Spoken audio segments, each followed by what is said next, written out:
Coach, coming off Bearcat Open here this weekend. What's your thoughts on the meet and what do you see from it? Yeah, it was a great meet. We're excited about some of the things that we got done on the track. I'm glad it's done. That's a monster for us. We had 1,200 student athletes, 39 teams represented. It's just a beast. And again, glad it's over. It's hard to run it off, and we actually got some really good things accomplished as well. Great competition, and our kids really performed at a high level. Guys, what's that like with the home meet? I mean, you guys have several meets throughout the year at home, but this one's the biggest one of the year. So what's that like having that at home? It's nice. We get our own team to cheer for us. We have a lot of other teams cheering for us as well. So just getting those teams out there and just making sure we're loud for each other. I mean, yeah, it's just that home meet advantage, having, like you said, having the whole team there, being able to cheer you on is really something that's special and makes you run faster for sure. It helps having that home field advantage, right? That's why we try to bring in a lot of competition. We peak around this meet. It's positioned appropriately so we can get big marks in our training. And when the kids run there every day, they're comfortable with the track. So we can just send it and know that we're ready and fitness-wise and obviously feeling good on the track that we run on every day. Coach talked about feeling good on the track. Just in general, where do you guys kind of feel like you're at as we get closer to the biggest meets of the season here? Yeah, just feeling every week, feeling better and better. Feel like I'm getting faster as we train, progress through the training that we're in, and getting better every week is really feeling what I'm feeling. Yeah, just staying good with fitness. Right now, I feel really fit, but not like on top fitness. So it's just really nice to see my fitness build. So I'm just excited to keep getting some good training weeks in and see what can happen. Yeah, we had a real nice opportunity to get these DMRs qualified for national. We feel really good about where they are, and knowing that these two guys were both on the DMRs that qualified and had big roles in that, and with knowing that we feel really comfortable about making those teams making the national meet, we can go back to work a little bit. We have another nice push before MIAAs and another couple weeks after that for NCAAs. So I think it really kind of makes you feel like okay, we got that done. Logan, you're in the 4x4 and the DMR, and I know you're in DMR and positioned pretty nicely in the mile, but we're in a good spot, and so we can go back to work and get that next bit of fitness in.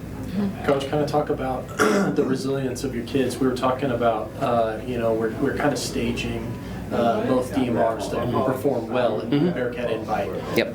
Kind of talk about what goes into the preparation of when you need to get a mark. What are we talking about, and talk about the resilience of your kids to then go out and say this is my time. I got to go out and get it. And obviously we'll talk about it in a little bit, but they crushed it. Yeah, they crushed it. It was incredible. Talk about that. Yeah, I think the big thing is the kids know that the Bearcat is about qualifications. It's about getting personal bests and things, season bests anyway, and having an opportunity in between mesocycles of training where we're coming off of a heavy last couple of weeks and feeling really good.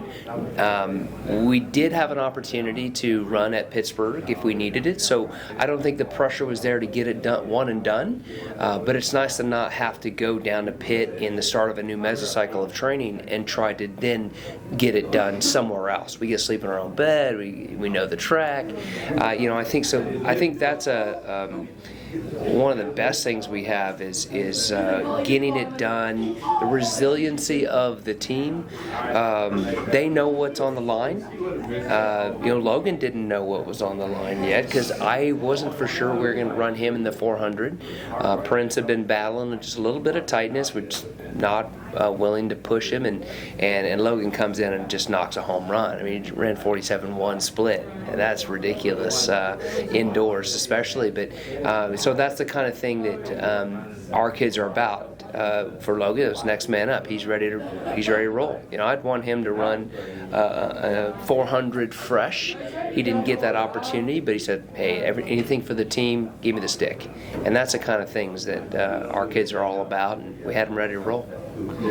Going off of that, you said getting ready to roll, getting your team ready. How's the what's the word? The recovery after big events. Does it differ per athlete, per event, or just how do you guys keep your people ready every single? Sure, Bearcat's it's a big meet. It's a long meet. These kids are here at the track for 10 hours. So watching their teammates, cheering for their teammates, prepping for their first or second or third event, whatever it may be.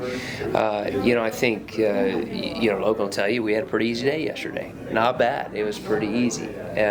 We need to flush and really recover as high as possible because we do have a big workout on Wednesday that he'll love so much. But we have to recover to prepare for that next push, right? So coming off that meet, emotionally, physically draining, we had active recovery on Sunday. We had a big flush workout yesterday. We got a nice, easy kind of foundation workout today. So they'll feel pretty good for that next push. Good question. Logan, you were part of the group that was named the National Division II Men's Athletes of the Week from the Track and Field Coaches Association. What did that feel like? The first time for a Bearcat indoor team to have that honor, any male of any kind. And then also, just during that race, at what point did you guys know something was really special? Was it after you're part of it? Was it midway, or just at the end you say, holy cow, look at that time? It's pretty special when you think about it that we're the only first time that anybody's gotten recognized for that male athlete at Northwest. So, it's something crazy to think about that. Yeah. And then for that, I didn't even really understand what was going on in that DMR until the very end when, like you said, that time popped up and everyone was like, that's pretty good. And I was like, sounds good to me. Brandon, did you have an idea at some point in that? Yeah, the first leg. Riley Witt knocked it out of the park. He ran fast. Guys, 1,200 meters in 2:56. That's incredible. Anytime you're under 3, it's like, that's pretty good. That's really good. And 2:56. And I knew what Logan was capable of doing, but when I stopped the watch at 47.1, we're on. Because we got Max coming up in the 800. I have no doubt that he was going to do it. And then Grant. The only thing I worried about with Grant is, we were running solo, both the men and the women's team. Solo. After the first, 800 meters probably. The first 800 meters of that race is 4,000 meters long. So doing it solo and then having, these guys just compete so hard by themselves, that's difficult to do. Now, we did spread our whole team around the track, and so we were screaming and yelling. I think they knew what was on the line, but still doing it solo is a whole nother game. You got to race somebody next to you. It's a little easier to race them, so the kids were amazing, start to finish on both the men's and the women's team. Just talk about the Pittsburgh next weekend. What are you guys looking forward to that? Yeah, we're looking forward to not sending many people. That's what I'm looking forward to. We have a very small group going down now that we've got a lot accomplished here at the Bearcat. That's kind of a backup. We like to do a little mini peak, feeling good, and getting some big marks for the Bearcat. And the worst case scenario, we send a larger than anticipated group to Pittsburgh because they will have some high competition. It's a national level track. We perform well there, but the nice thing is we get a lot done, so we don't have to do that. So there's probably the smallest group we've sent down there. We'll have some short sprinters go down that took the weekend off of Bearcat, so they'll go down to run, and there's some great competition down there for the 60 and 60 hurdles. And then we have a couple of distance kids going as well. But fortunately, we do not have to send the DMRs to try to get a qualifier, which is pretty awesome.